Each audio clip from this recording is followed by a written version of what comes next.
It's sometimes said that the church is not the building, the church is the people.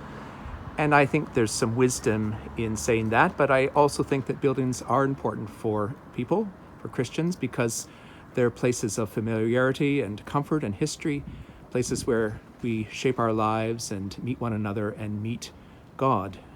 And so in this video today, I want to have a look inside this familiar and beloved building, one which we can't be in this usual way right now, to maybe have a closer look at some of the aspects of the building and some of the history.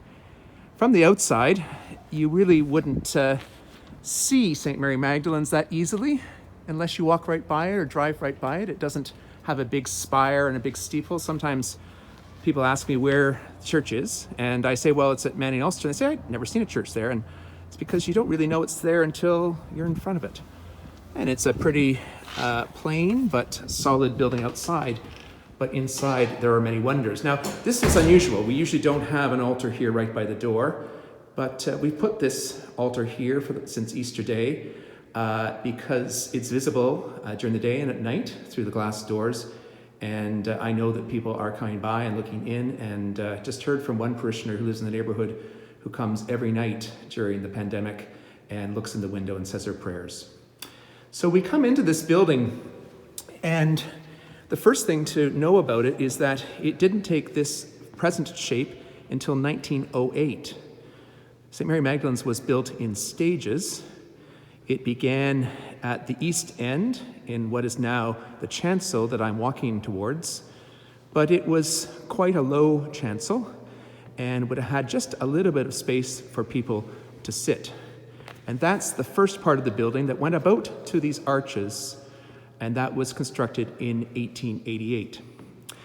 We have a really wonderful parish history which tells the history of the parish and the history of the building by parishioner David Gregg. And here it is here. And if you're looking for a read during this time, there's a link to this on our parish website. And I hope I don't do any disservice to the history that David has put together. I'm sure he will let me know. But this is actually the way the building looked at the very beginning.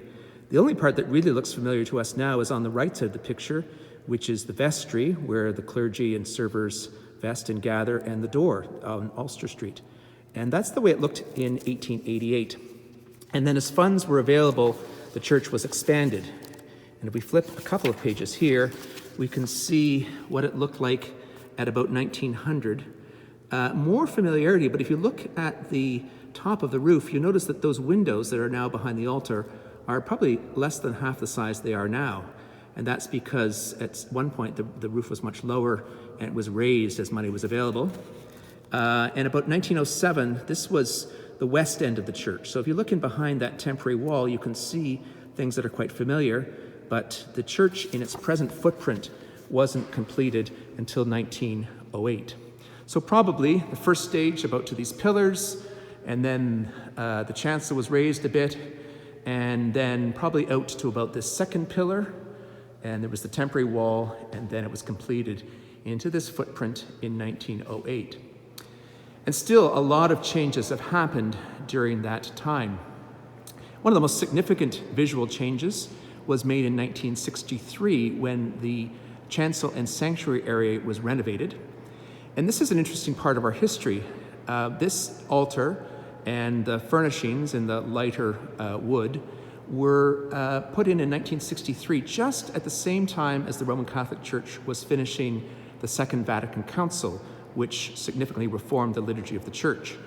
Father Crummer, who was the rector at the time and later became a Roman Catholic priest, he was reading the same liturgical theologians that were feeding into the thinking of the Second Vatican Council.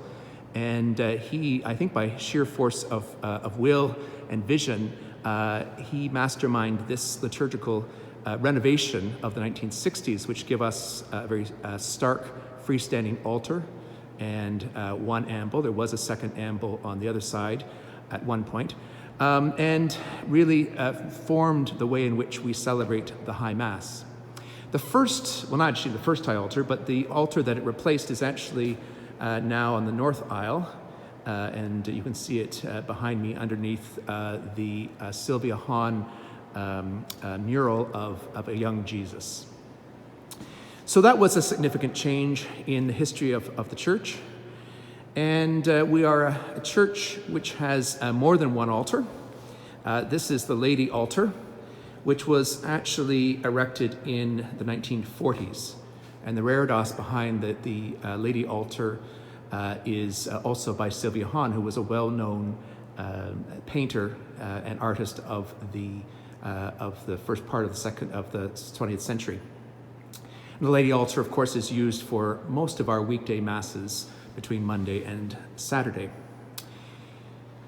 These Stations of the Cross, there are 14 in all, were erected in 1926, and they were designed by a sister of the Sisters of the Church. And at that period, until the 1960s actually, the Sisters of the Church, which is an Anglican order of nuns, had their convent next door in what is now Healy-Willan Park. All of those houses which they bought up and joined together burned down after the sisterhood left for Oakville in the late 1960s. This is the statue of Our Lady of St. Mary, and I think I might do another video about the statues at another time. The statue was erected in 1928. It would have been quite unusual for an Anglican church to have a statue. But Father Hiscox, who was the vicar, brought a decidedly Anglo-Catholic bent to the parish, and this was the first statue to find its way into our space. At one point before that, there was an altar here called the Altar of the Holy Child, and it was a portable altar, and we now have another portable altar, which you've seen as I came in, and that portable altar was moved for the 9:30 Mass to the crossing on Sunday mornings. So that's a long part of our history too, is altars on wheels. If we look up in the gallery, where the gallery choir sings, I think the gallery was always present, but it was expanded in the 1930s as part of an earlier renovation of the altar of the sanctuary in Chancel area. Originally, it had been a pretty traditional Anglican chancel and sanctuary with an altar against the east wall and lots of choir stalls.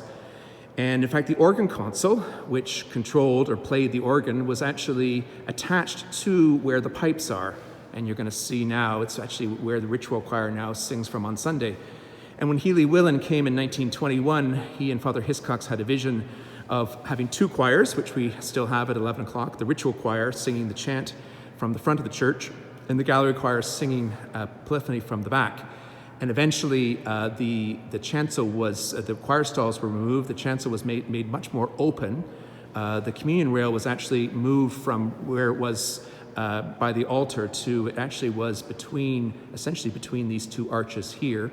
And the organ console was moved up to the gallery, and the gallery at that point was expanded to allow space for the gallery choir and to make it accessible.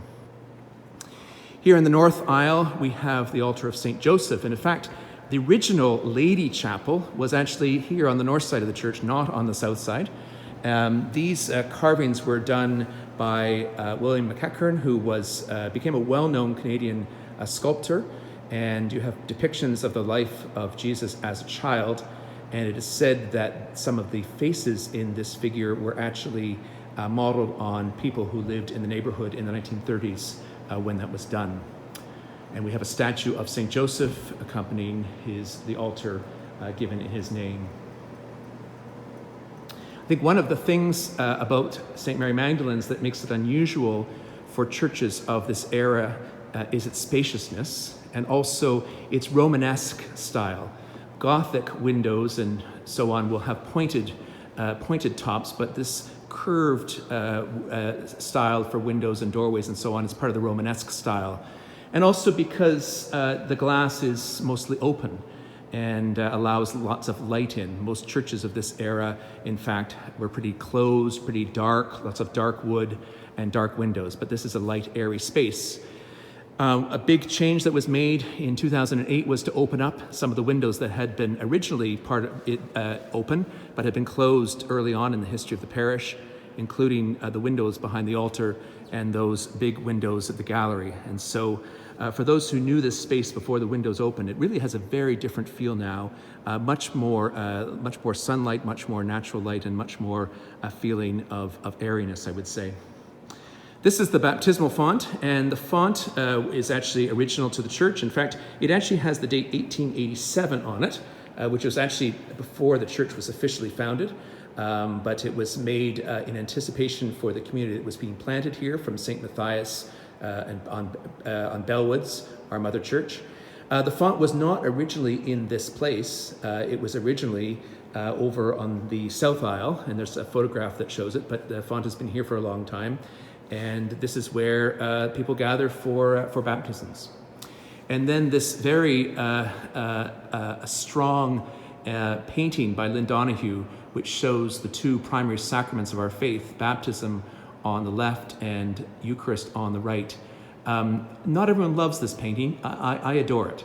I think it's strong and it's real, and I just love the fact that it's a loaf of bread and it's a bottle of wine.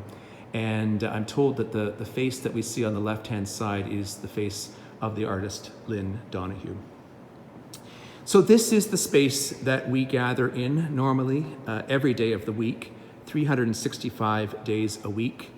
We gather on Sundays 3 or 4 times. We gather each day, sometimes at the side altar, the Lady altar, sometimes at the St. Joseph altar. We use this space. It is a home. It's a space that we have lived into.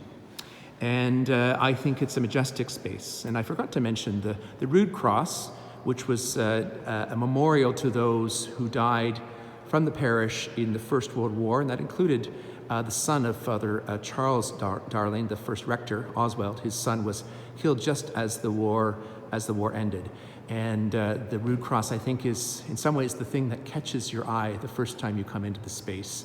The depiction of the risen Christ with the wounds still showing on his hands and his feet, and the symbols of the 4 gospel writers on each of the ends of the cross.